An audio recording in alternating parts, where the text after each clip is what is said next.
Chemistry. In today's video lecture, we discussing the second part of DNA.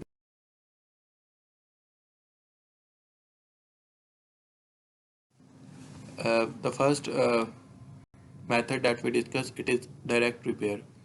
During the direct repair, the repair mechanism is done or repair is done without the removal of any base or nucleotide. As you know, in our previous video, we see that the repair is done by the removal of bases or nucleotide. But in this direct mechanism, the repair is done without any removal of any base or nucleotide. The example in this case include pyrimidine dimer. You know that pyrimidine molecules they form dimer due to UV rays. So in order to repair them, a photoreactive photoligase enzyme is used. This photoreactive photoligase enzyme it captures the light energy from sun and thus cleaves these pyrimidine dimers, and they are converted into the corrected bases. This mechanism is very important in plants, etc.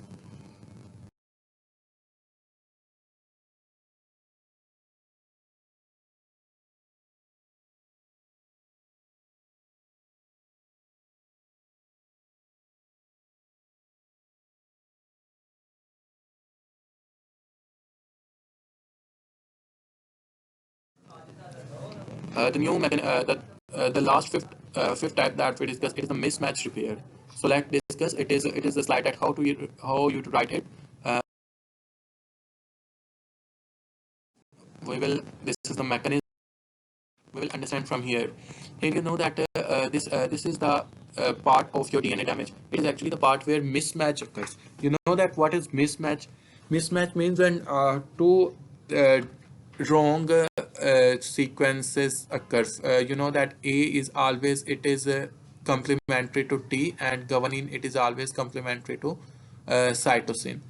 So uh, this is the normal sequence. When there is complementation of A with C or T with G or any other complementary system beside this, then this is called as mismatch. For example, in this case, you know, here you see that T is complementary to G, so it is a kind of mismatch. In order to prepare or this mismatch, the mechanism is not clearly understood, but there are certain types of proteins are known that perform or that is involved in this type of mechanism. The first one is the mute S. This mute S, it is actually the protein that recognize this type of you can say that damage in your DNA. Then it binds an other protein with it. This other protein is mute H.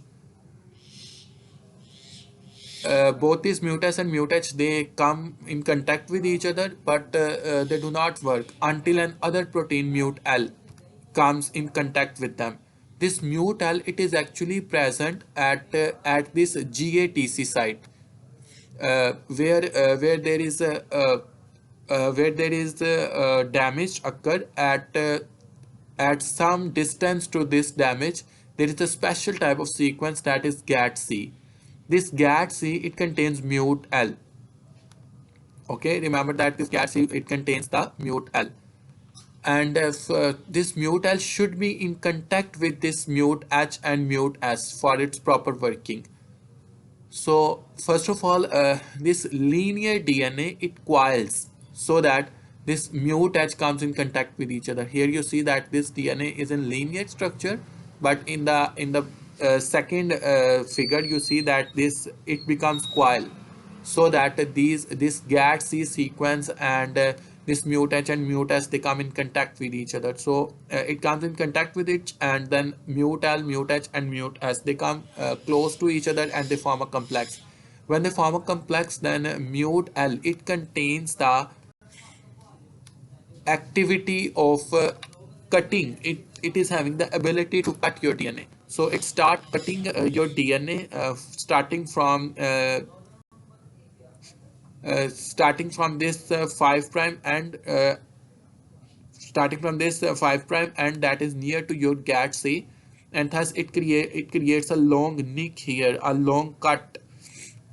So then DNA polymerase 3 enzyme it comes into play. This DNA polymerase 3 enzyme is you know it is involved in replication, so it do the replication here and added the corrected sequence here, added the corrected sequence, and thus both these parts they rejoin with each other. So it in this way it repair, and it will add G and C here. It it added during the DNA replication. Again, G is added to complementary to C. And you remember that how DNA know that I have to cut this type of DNA sequence and not another type. Actually, in case of prokaryotes, as soon as the adenine is added, it get methylated after some time. So this methylated adenine, it is uh, it is the recognition point, and your complex mut H, mut S, and mut L complex, it recognize that this methylated adenines, these are the old strands, but the new adenines, they are not radially methylated. They are they undergo methylation after some time. So this is the difference between old strand and newly synthesized strand. That in an old strand, there is methylated adenine present, but in the newly synthesized strand, adenine is not methylated yet, yet, but it undergo methylation after some time of its formation. So this is all about your DNA repair mechanism.